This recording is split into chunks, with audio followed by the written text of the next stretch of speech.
Yeah, feeling pretty good. Still got a bit of time, so a bit to work through. Start running and kind of you got to tick off each week before you kind of get to the next thing. So build up running. Look to start bowling pretty soon, but yeah, probably a little bit too early to say. What do you rate as a percentage? How out of 100? Where are you for the first test? For the first, I wouldn't put a percentage on it, but I'd say probably less likely than likely. But yeah, still got a bit of time. The coach said bowling next week. Is that realistic for you, mate? Just in terms of that progression?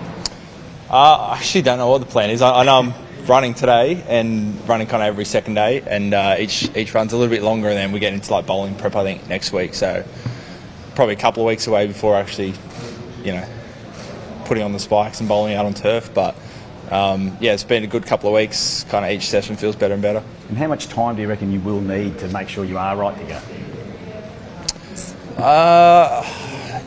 You'd want at least probably a month in the nets, I think. Just getting used to, if you play a test match, you want to make sure you're right to bowl 20 overs in a day and you don't have to really think about it. So 4 weeks is pretty tight, but I think somewhere around that mark. Are you worried that it might not just be one test, mate, or is it just a bit too early to tell? If you're going to miss the first, could it be two? Yeah, I think it's a bit early to know. With these things, it's pretty hard to go from not bowling or anything at all to suddenly playing 5 tests. So, first step's trying to kind of give us a shot at being right, and then we'll work it out a bit closer. Are you still in pain? Yeah. Like, does it? How are you physically at the moment? Thanks, mate. Thanks for asking. Not too bad. No, it's kind of a little bit stiff, just probably from a little bit from the injury, but then also because it hasn't been used for a while. As kind of each session you do a little bit of run and make sure you pull up all right. So I'm actually feeling really, really good at the moment. Kind of a few of the symptoms hung around for a little bit longer than we would have liked, but they're all gone now. So just trying to kind of increase the workload and make sure body's responding well. What about marginalised? You've had such a great run, avoiding injuries and the like. I can imagine the timing of it all to be happening now over the home summer can't be easy. Yeah, some days I'm kind of annoyed because it's the Ashes and it's a big summer, and then other days I'm kind of realistic. I've had the last 7 or 8 years almost uninterrupted home summer, so I feel like I've had a really good run as a fast bowler. Someone like Joshy's missed the last couple of times. He's been a little bit more unlucky, so maybe it's my turn. But with such a big summer ahead, obviously want to be in the mixer, even with the Indian one-day series and T20 series. You wish I was part of that, but it's not to be. It's part of cricket. You're going to get injuries. Is there any extent that you won't play in the part in the series?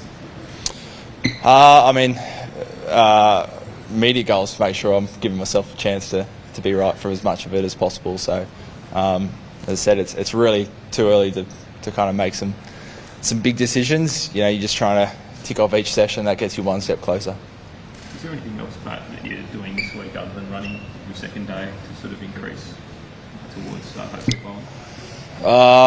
Some of the gym work becomes a bit more kind of bowling prep work, so you do a lot more kind of getting your muscles ready, side holds, trying to simulate that. Maybe some med ball work, but trying to kind of transition before you actually go into the nets and start bowling. But is it your intention, if you're right for the first test, to go around with the guys throughout the summer, giving you leadership and whatnot? Yeah, I think Gazzy's pretty keen to have me around for the summer. Is that right?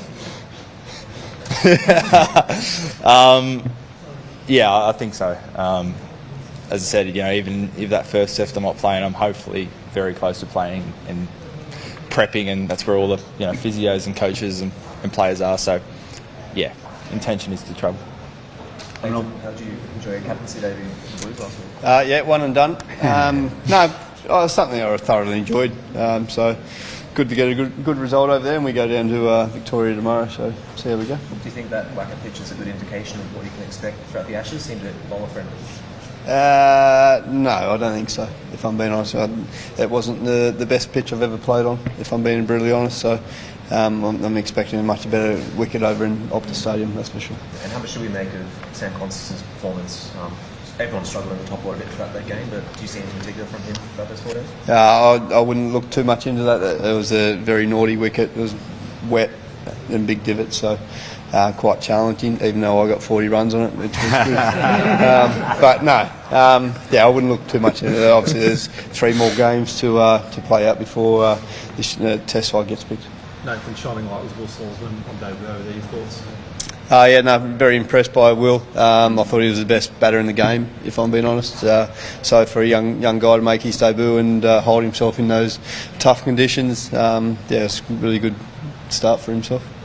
Nathan, how does the obviously it would increase on all the bowlers, but how would the responsibility on your shoulders sort of lift if someone like Pat wasn't in the attack?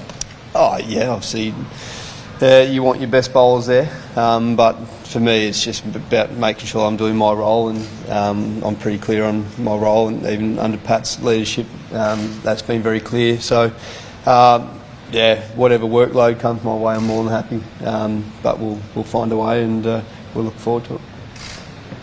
What about the rest of the bowling unit? Like obviously, you never want to be missing a bowler from the Australian side, but when you've got someone like Scott there as well, like how much confidence does that give you personally for your recovery, and also for the team as well, just to be able to be patient?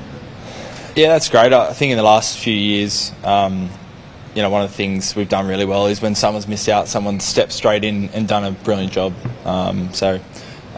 Scotty's, I think his last 3 balls, 3 wickets. He's coming off a hat-trick. So no doubt he'll be in for a big summer, as the other boys are. And it's also nice looking around the Shield and seeing guys do well, and I'm sure they'll continue to do so over the next few weeks. Whilst your immediate focus is getting right for the Ashes, have you thought about, I know 27 is a bit of a goal for you as well, have you thought about what this injury could mean long term, and just looking at being more picky with what cricket you play, sort of once you come out of this block? I think it's a back injury that I haven't had for about 7 or 8 years, and I've played a lot of cricket in between that. So, if anything, looking back when I was say 20 years old and I had this injury, I was a bit worried about what my body could actually handle. But I know myself that if I get it right, do it properly, when I come back, I shouldn't have to worry about it at all, and hopefully I can play as much, even more cricket than I had previously over the last few years. Just in depth, mate. Below the top 4, and yourself maybe missing that first one. Are you a bit worried that because a lot of those next crop are currently injured as well, you can't really afford to lose another one? Is there any thought to managing Josh, Starkey, and working out a plan for them to maybe wrap him in cotton wool a little bit, or you have to balance it with they've got to be ready as well? Yeah, it's always that balance. It's the same every summer. I imagine through the white ball series, that they might be managed at times. I think that each bowler's a little bit different, but I know there's a kind of individual plan for all of them. So Scotty played last week. I think Starkey and Josh are going to play the 3rd Shield game. So everyone's got quite a bespoke program for them. But obviously the big prize this summer is the 5 Test matches, and we want those guys humming for the first Test. Pat, you must be pleased to see Marnus back in form. I'm sure he'll be bombing the group chats with messages. Ideally, where would you like to see, if he can come back into the side, would you like to see him at 3? I think he's pretty well suited to top order. He's doing all the right things. 300s, I think, in his last 4 knocks. Proven at this level. So, just watching a few of the highlights, looks like he's really busy, showing that intent, which I think when he's at his best, he's doing well. So, obviously, when we get close, work out a batting order. Pat, just talk a little bit about Cameron Green and Bo Webster in the team. You see them both in the team, and I might just get you to straighten up a little bit if that's okay. Do you see them both in the team, and is that what you want to see, both of the all-rounders in the team, and what sort of load do you expect from them both? I mean, obviously I'm not going to talk about any teams until we're a lot closer, but I don't see why you can't have 2 all-rounders. We've had 2 all-rounders in the team before. We've had 2 wicket keepers in the team before. Both have done brilliantly for us over the last year. So, if anything, if you're an all-rounder, that should work for you, not against you. So I can see how they both play. Mitch Marsh was a bit of a smoky to get on that 23 Ashes tour. Do you still see him in the mix? Have you had any chats with him? I mean, he's obviously in fine white ball form, but I would imagine his name gets brought up at some point. Yeah, anyone that's performing well, I think gets spoken about. He's done well in some of the recent white ball series. I think he's planning to play 1 or 2 Shield games as well. So, there's a few of these guys. Josh Inglis is another one who's been in and around the Test squad over the last year or two.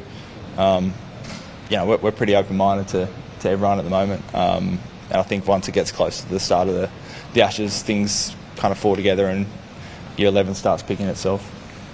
Nathan, you're someone who was the Ashes contest and one of the first two games over in England before your injury. How keen are you to play England again and get right back into the thing of things? And can you just tell us a little bit about the importance of roles in the Australian side? Yeah, obviously England is for me as an Australian cricketer, it's a pinnacle.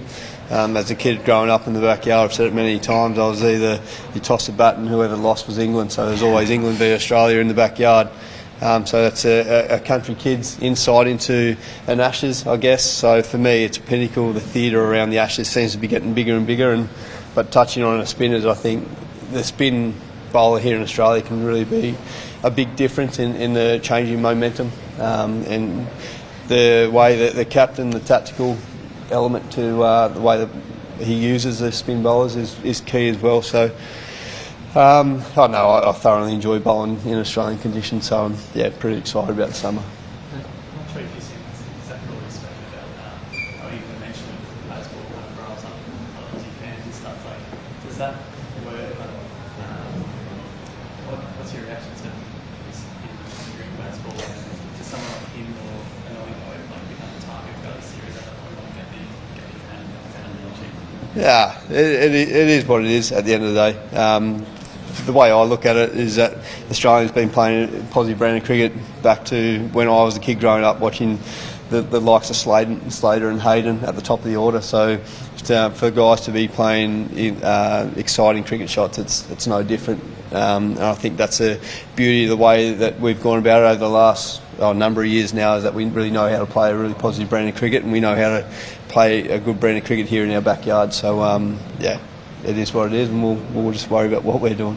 Nathan, Joe Root was asked whether he thought England had the best chance in a while. I can't remember the exact quote of beating the Australians, and he said he agreed with that. This is the best chance in a while. Obviously, he thinks Australia is vulnerable to a certain extent. What's your reaction to that? Well, I'd be concerned if he was coming out here as one of the best batters in the world, thinking that they weren't confident. It's like me asking you, are you a good journo? Like that's the reality of, like, we're confident, and we know that we can go out there and play a really positive brand of cricket. So I'll let Joey and his thoughts to himself, I guess. Last question. Done. And how does it feel living as a goat? How do you feel in the paddocks? Big series like India and like Ashes, high expectations from you that all Australia wants you to perform well? It's just not me, I don't think. I don't really look at myself as a GOAT, so I don't really probably live my life as a GOAT, if I'm being honest. It's just about going out there and, as I said, performing well. It's just not on me, it's on the whole side.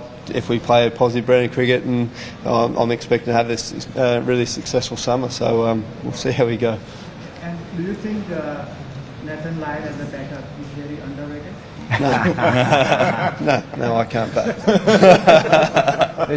Could be a spot up the order. No.